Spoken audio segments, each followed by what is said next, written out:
nandito na tayo sa sa Kasim, Highway Kasim. 100 kilometers lang, nandun na tayo sa Hail. Ito yung papuntang Kasim. Tapos ito naman yung papuntang Hail.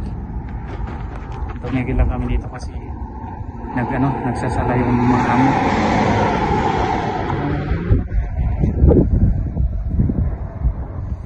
Umalis kami dun sa Riyadh kanina ng alas 11. So na ngayon, alas 4 na.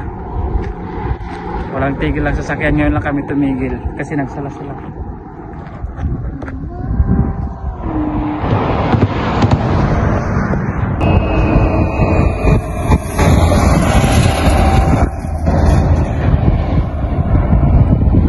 Layo pa, 100 kilometers pa bago tayo makarating sa Hail.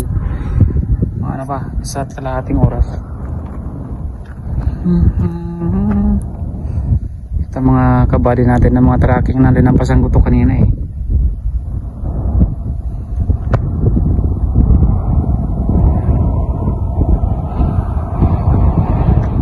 Mga linampasan ko yan kanina eh. Transport.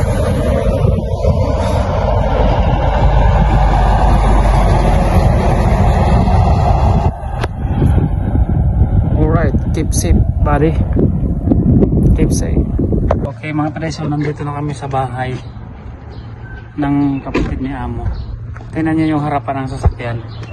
Puro insekto. Ayan o.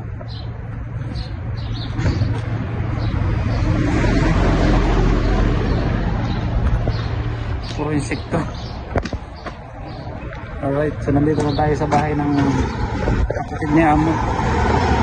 Pero dito yung kwarto ko. Yung kwarto ko dun sa lumang bahay. Ito, bagong bahay ito eh. Yung may bubida dati na ginawa ng mga Pakistani. Ito, pinunubit ito na bahay. Alright, so maraming salamat at nakarating kami ng safe dito sa Hail.